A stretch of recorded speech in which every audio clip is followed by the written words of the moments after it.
नमस्कार, यह है कहानियों का अद्भुत संसार किस्सा कहानी।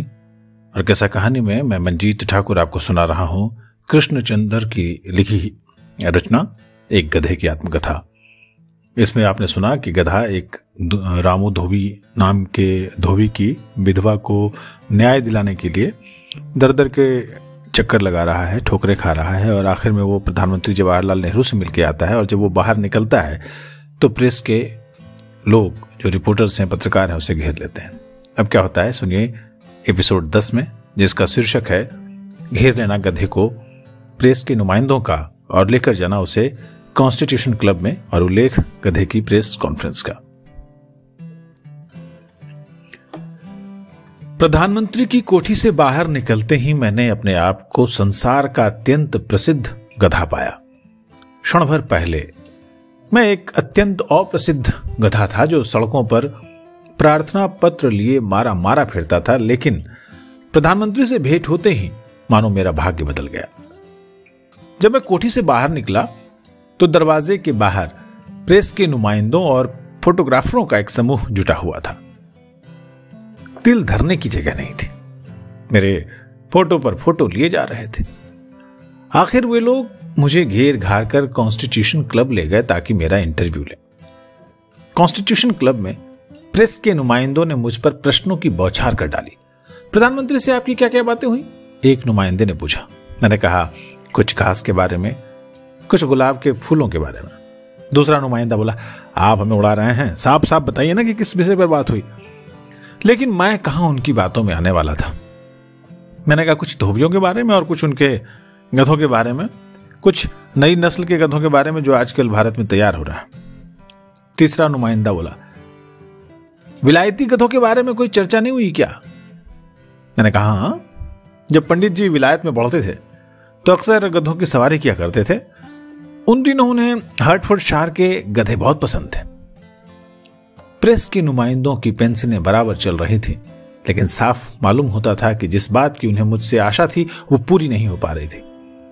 मुझे उन बेचारों पर बहुत दया आई और आखिर में मुझे ऐलान करना पड़ा, माननीय महिलाओं तथा सज्जनों, क्योंकि प्रेस के नुमाइंदों में कई महिलाएं भी थी, आपको यह जानकर बड़ी प्रसन्नता होगी कि मैं भारत का वो अकेला गधा हूं जिसे आज पंडित जवाहरलाल नेहरू को अपनी पीठ पर सवार करने का गौरव प्राप्त हुआ है। ये घोषणा सुनते ही बहुत से नुमाइंदे प्रसन्नतावश उछल पड़े। उन्हें अपने अखबार के लिए पहले पन्ने की हेडलाइन मिल गई थी। मैं अपनी कल्पनाओं में अखबारों की हेडलाइनें तैरती हुई देखने लगा। इतने में किसी ने मुझे कान से झंझोड़कर चौंका दिया। यह अमेरिकी पत्रिका लाइफ का नुमाइंदा था।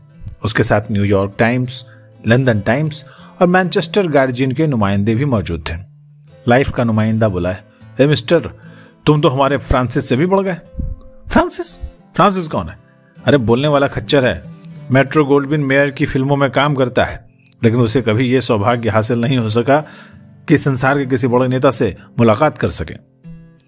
न्यूयॉर्क टाइम्स के नुमाइंदे ने लाइफ के नुमाइंदे को कोट के कॉलर से पकड़कर कहा, है भाई, मैं तुमसे कहता हूं, अगर हमारे फ्रांसिस का और इस इंडियन गधे का साझा इंटरव्यू लिया जाए और उसे अमेरिका के टेलीविजन पर प्रसारित किया जाए तो। लाइफ का नुमाइंदा यह अछूती तजवीज सुनकर खुशी से उछल पड़ा। बोला, अभी केवल तार करता हूं कि वो लोग फ्रांसिस को चार्टर्ड हवाई जहाज से इंडिया भेज दें। भगवान की कसम, मजा आ जाएगा। मैनचेस्टर गार्जियन के नुमाइंदे ने जरा कटु स्वर में कहा, मगर भाई जरा इसके राजनीतिक विचार तो मालूम कर लो, बड़ा काइया गधा मालूम होता है। लंदन टाइम्स के पत्रकार ने रॉयल कमीशन के किसी सदस्य की तरह बोलते हुए कहा, भाई मिस्टर डंकी, व्यक्तिगत स्वतंत्रता के संबंध में तुम्हारे क्या विचार हैं? मैंने कहा, हर गधे को घास चरने की आजादी होनी चाहिए। और को एग्जिस्टेंस यानी सह अस्तित्व के बारे में? मैंने कहा, हर गधे को चाहिए कि स्वयं भी जिए और दूसरे को भी जीने दे। कम से कम गधे को इस नियम का पालन करते हैं। इंसानों की बात मैं नहीं कर रहा हूं। और ये जो जातीय भेदभाव है उसके संबंध में आपके क्या विचार हैं? मैंने कहा, हम गधों में किसी प्रकार का जातीय भेदभाव नहीं है। गधा काले बालों वाला हो या भूरे बालों वाला, उसका माथा सफेद हो या काला, उसकी खाल धारीदार हो या बेधारीदार, हमारे लिए कोई फर्क नहीं पड़ता। हमारे समाज में सारे गधे बराबर हैं। मैनचेस्टर गार्जियन के पत्रकार ने इस दिलचस्पी से न्यूयॉर्क टाइम्स और लाइफ के नुमाइंदों की ओर देखा जैसे कह रहा हो, देखो मैं तुमसे कहता था ना, पहले इसके विचार मालूम कर लो।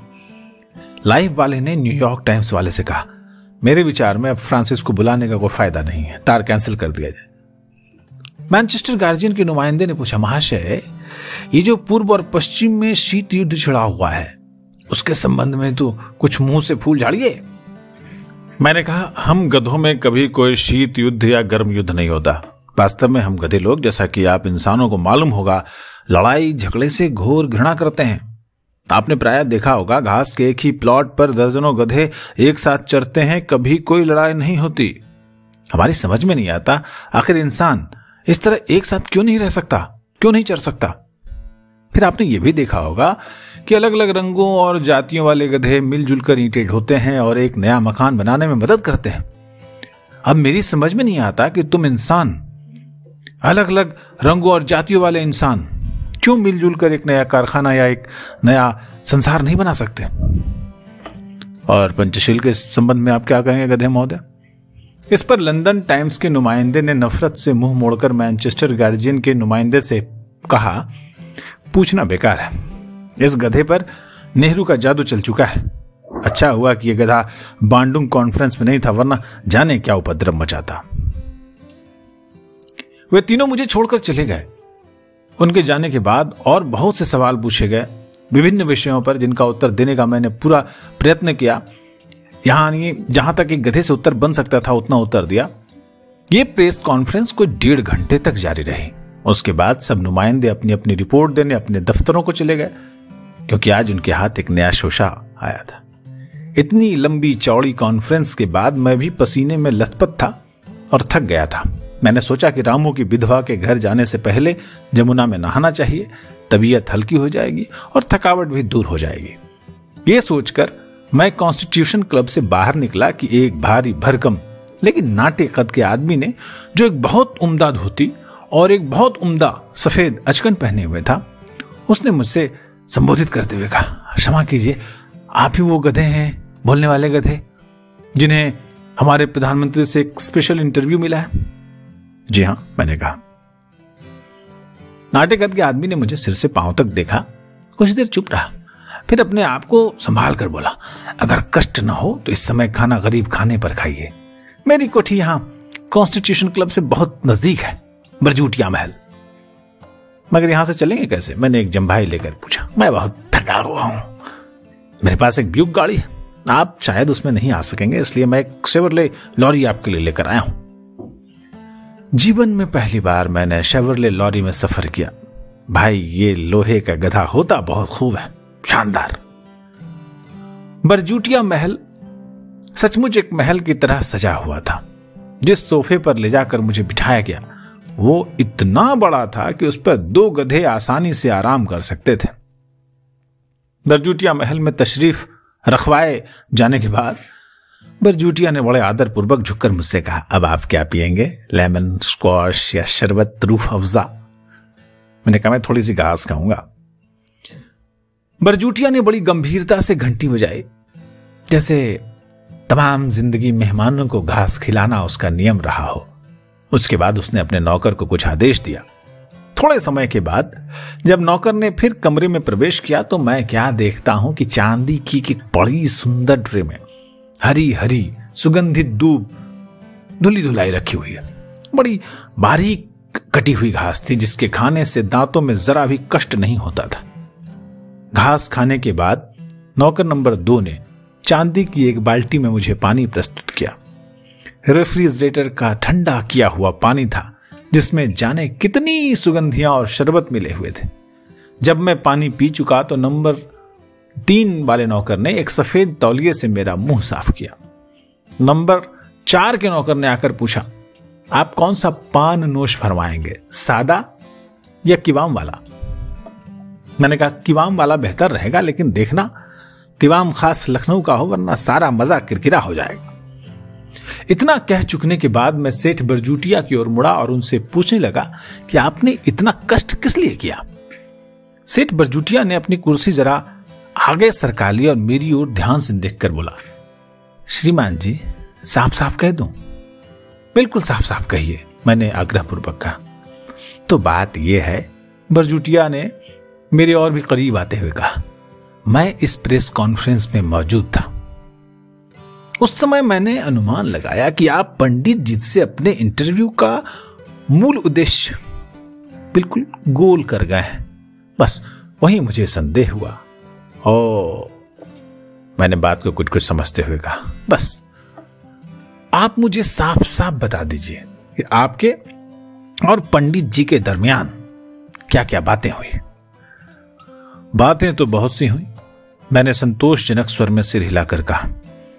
राष्ट्रीय जीवन की बातें, विदेशी राजनीति की बातें, पंचवर्षीय योजना की बातें, कुछ ठेके की बातें भी हुई थी, उन्होंने पूछा। मेरे मस्तिष्क में तेल की रिफाइनरी की चर्चा उभर आई। मैंने कहा, हाँ, ठेके की बातें भी हुई थी। कितने के ठेके की? 10 लाख या 20 लाख? इससे अधिक, मैंने कहा। 1 करोड़? बरजूटिया ने कुर्सी को और आगे सरकाते हुए कहा। मैंने कहा, इससे भी अधिक। 5 करोड़? अरे जी नहीं, इससे भी अधिक, 10 करोड़। बरजूटिया की आवाज कांपने लगी।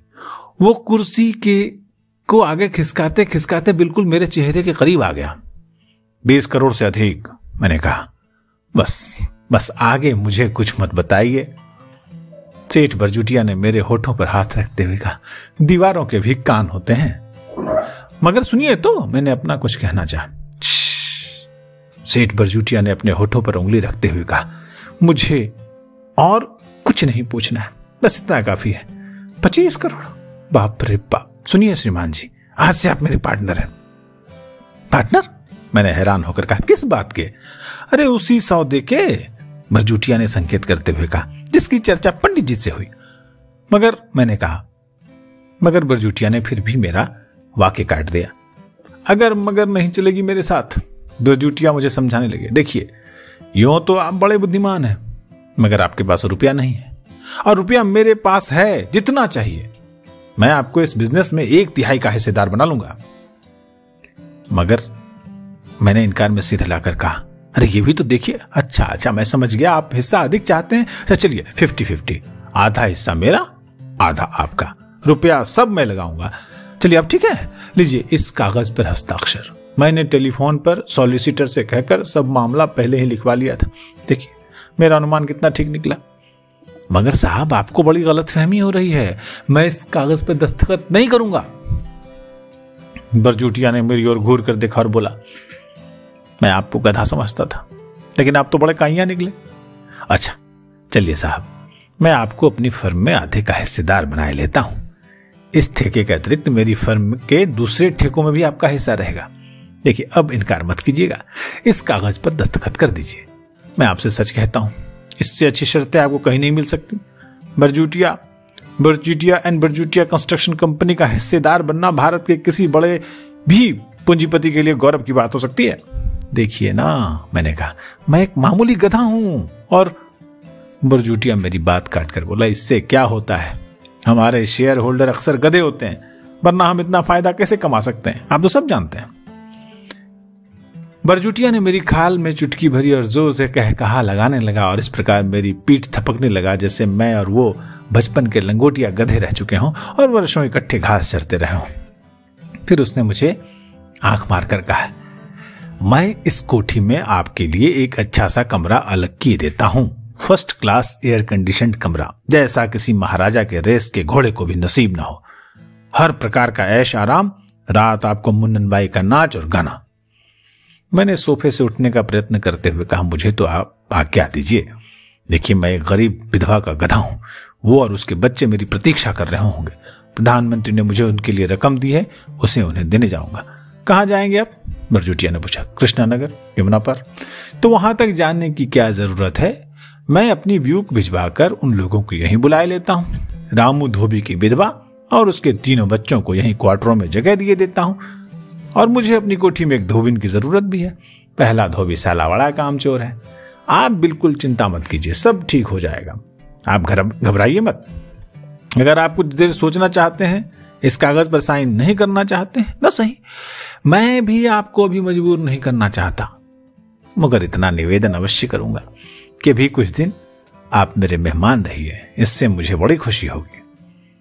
उसने पार्टनरशिप का कागज जेब में डाल लिया और मेरी ओर ऐसी दयनीय दृष्टि से देखने लगा कि मुझे डकार न हो सके। फिर मैंने सोचा, चलो मेरे कारण बेचारे रामू की विधवा को नौकरी मिल रही है और उसके बच्चों के लिए ठिकाना भी बन रहा है, यहां कुछ दिन रहेंगे, क्या बुरा है। दूसरे दिन मुझे संगीत की मध्यम मध्यम धुन के साथ ख्वाबे खरगोश यानी गहरी नींद, बल्कि ख्वाबे खर गधे की नींद से जगाया गया। मैंने मसहरी से उठकर देखा, बहुत से नौकर नाश्ता लिए खड़े थे।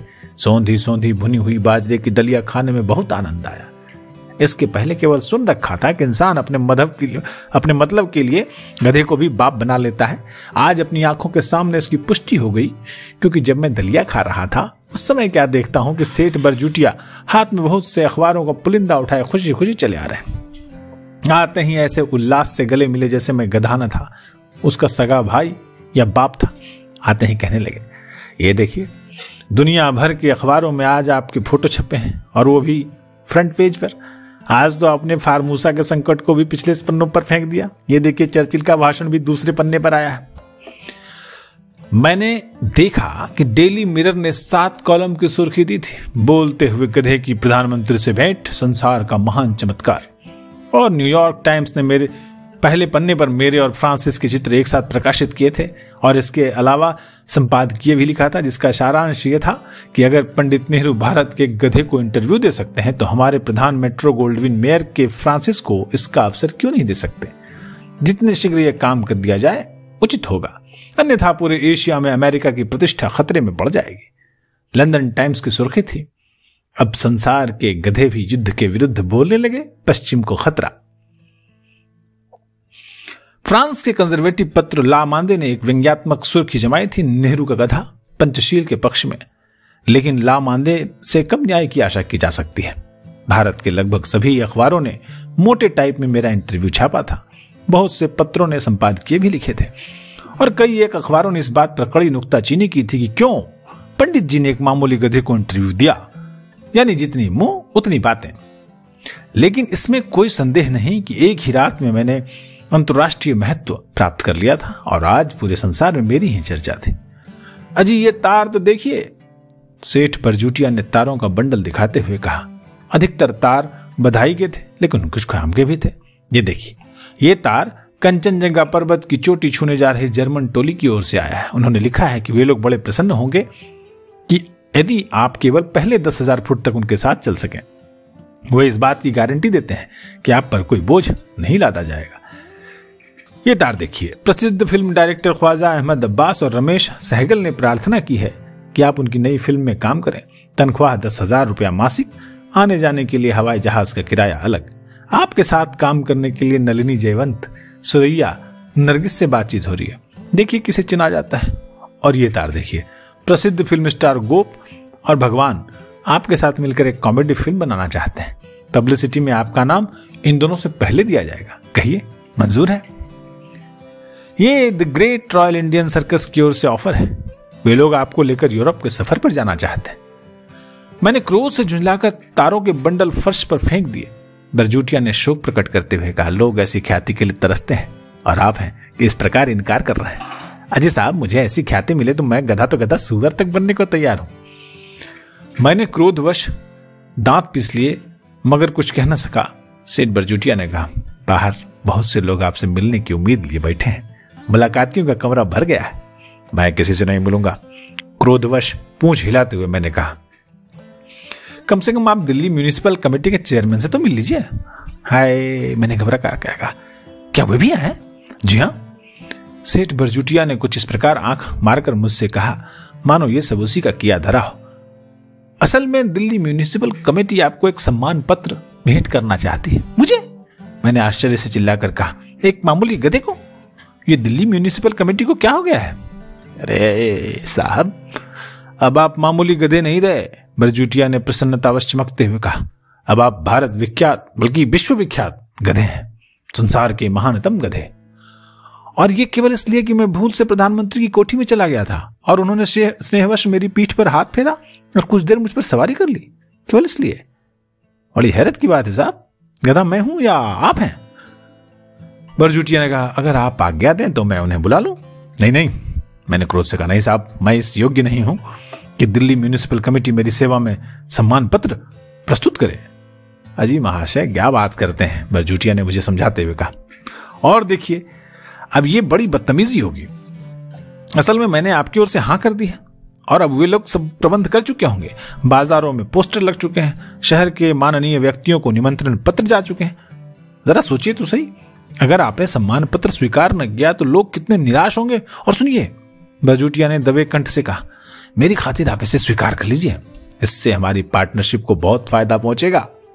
कौन सी पार्टनरशिप? मैंने चिल्लाकर कहा। अरे रे, इसका तो मुझे जिक्र ही नहीं करना चाहिए था, बरजूटिया ने हंसकर कहा। अच्छा, मैं जाता हूं, आपकी ओर से हां किए देता हूं।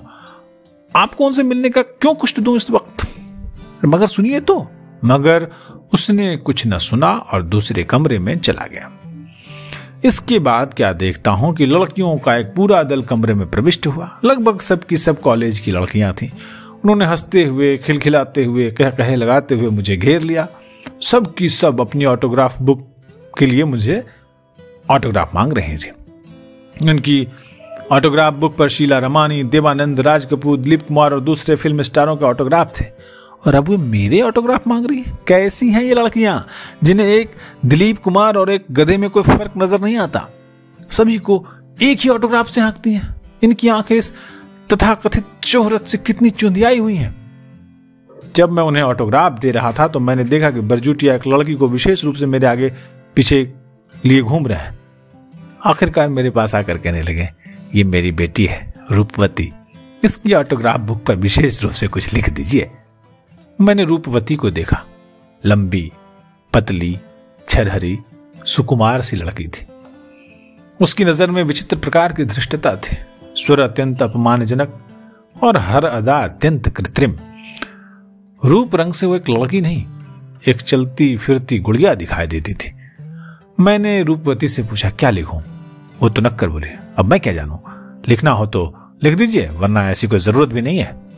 उसने अपनी ऑटोग्राफ बुक बंद कर दी। बेटी, बरजूटिया ने उसे प्यार से परंतु इतने धीमे स्वर में डांटा कि मुझे पता न चले, परंतु मुझे पता चल गया। लड़की की दहकती नजरें एकदम बुझ गईं और अब उसमें चंचलता उत्पन्न हो गई। कोई अच्छा सा फोटोग्राफ दे दीजिए ना, ऑटोग्राफ। उसका कोमल हाथ मेरे कंधे पर क्षण भर के लिए रुक गया और उसने एक लंबा मीठा श्वास लिया तो मुझे ऐसा लगा कि मैं सख्त संगमरमर के फिसलते हुए फर्श वाले कमरे में बंद हूं, एक हरी धूप वाली गहरी चारागाह में हूं। मेरे चारों ओर सुगंधित घास लहलहा रही है, ढलवानों पर चश्मे उबल रहे हैं।